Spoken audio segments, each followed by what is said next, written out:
Pujya Gurudev said, "When we act, the glory of our action is dependent upon not the environment, not where you work and how you work, but it is the intention or motive behind the work that lends enchantment to the very work."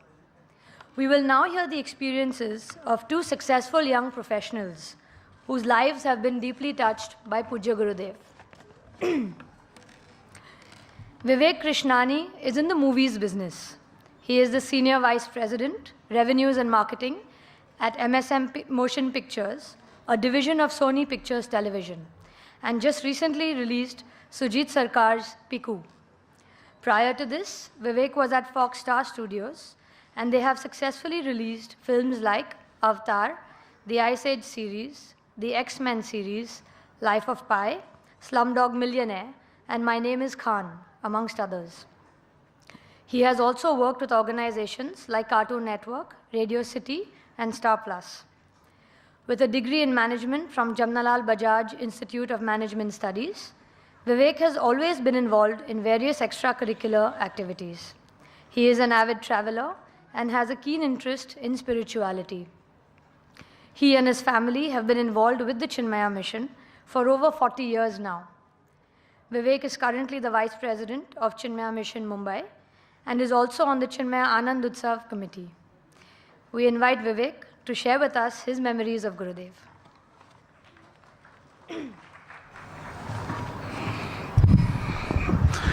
Hari Om, everybody. Om Shri Chinmaya Sadguru Namaha. Seeing these children actually reminded me of my Balvihar days, which was just a few years ago, actually. They say the first 40 years of childhood are the toughest. Respected Swamiji, the elders, my parents who are here, and all the Chinmaya Mission family members. A big warm Hari Om to all our family members, and I really mean family members. And you'll know why. Thank you for the honor for giving me this opportunity to speak about my experiences with Pujya Gurudev. My association with Swamiji actually goes back to over 43 years. Now you must be saying, this guy doesn't look that old. I hope you do, at least you say that he doesn't look that old. I am not old, by the way.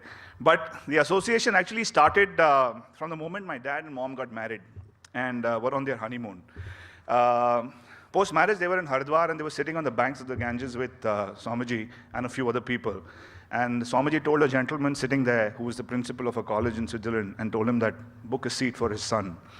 And my mom and dad were just married. And one of the devotees told him, "Hey, he's given you a son." And my dad and mom just thought that it was one of Swamiji's jokes. I tell you, my dad never took me seriously ever. So, but often he would ask, is there any good news to my parents? And after a year, when actually they had some good news, they were sitting in a kutia with Pujya Gurudev, just the two of them. And he was having a cup of juice. And he gave half a glass to my mom. And he said, "Give it to my son." My mom was surprised, saying that, dad is sitting right next to Gurudev. Why isn't he giving the glass to him? So then he said, "You take it. It's for him who's there inside you."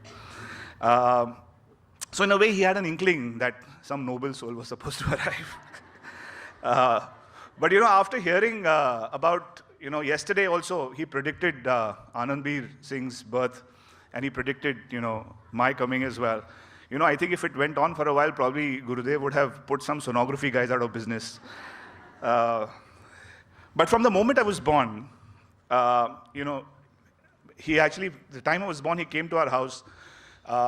He came to meet me. And he whispered something in my ears, which I will cherish till the day I die. It was only for my ears, so I'm not going to share it with you all. For the time, from the time when you're a kid, and from the time you start actually remembering your childhood days, I remember having Gurudev being a part of all special occasions of our life, as if he was like a family member, and he was a family member. He was the grandfather who we loved, feared, and respected. So from the moment I was born, he was there. When I was a child with no inhibitions, and when he would come and stay with us, I would sit in his lap and play with his beard. He was there like an elderly family member, mollycoddling me as a child. My Annaprashan, which is when the time when they convert, when the liquids and the solids are first fed to the child, was actually conducted on his behest at Guruvayur Temple. Now you know why I'm the way I am, because I really love food, and the fact that he introduced me to it. He was there when it happened. He asked my father to also conduct my thread ceremony in the middle of the International Yajna, which was held in '83, which Swamiji himself actually presided and supervised the arrangements of the thread ceremony. So that, and he said, please do it then, because the foreign delegates who come can also understand the cultural significance. In Hindu tradition, a human being is born twice. One at physical birth through mother's womb, and second at intellectual birth through teacher's care. He was there when I was being nurtured intellectually.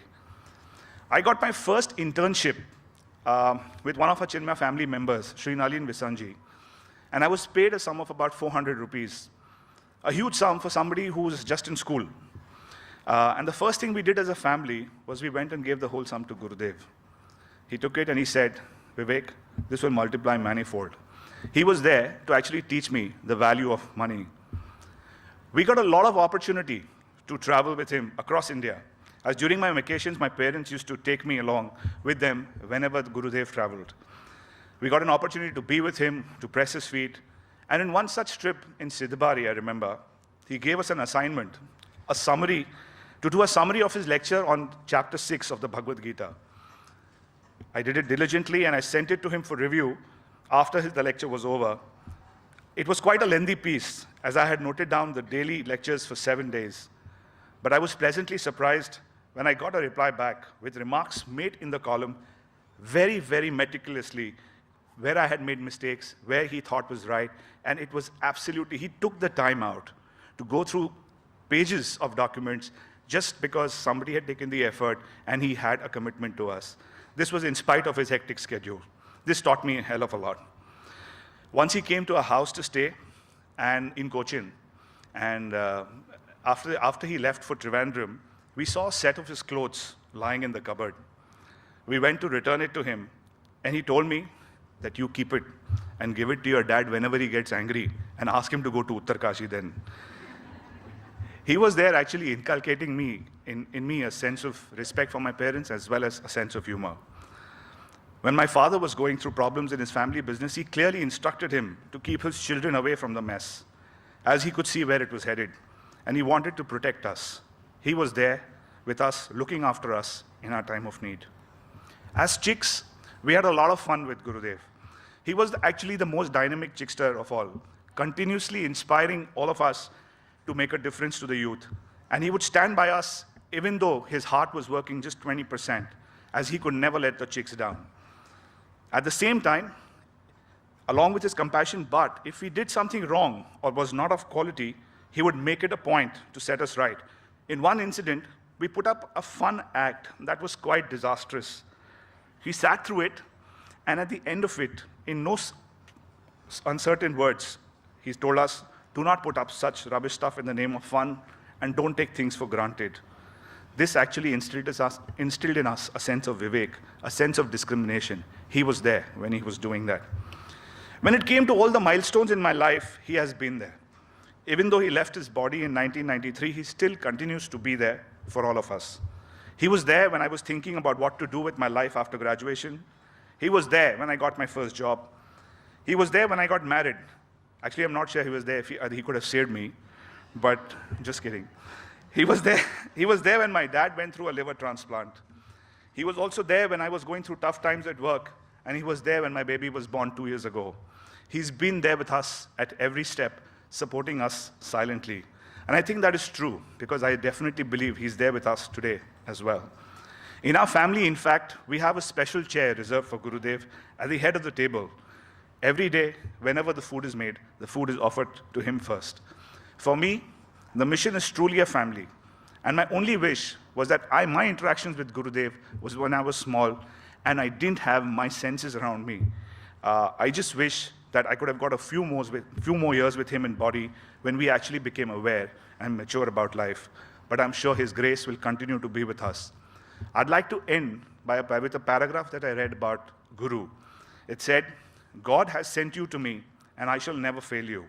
Even when I'm gone, my help will always be given to devotees all over the world if they keep in tune. Never think for a moment that when I'm physically absent from you all, I am not otherwise with you. I shall be just as deeply concerned for your spiritual welfare when I am no longer in this body as I am now.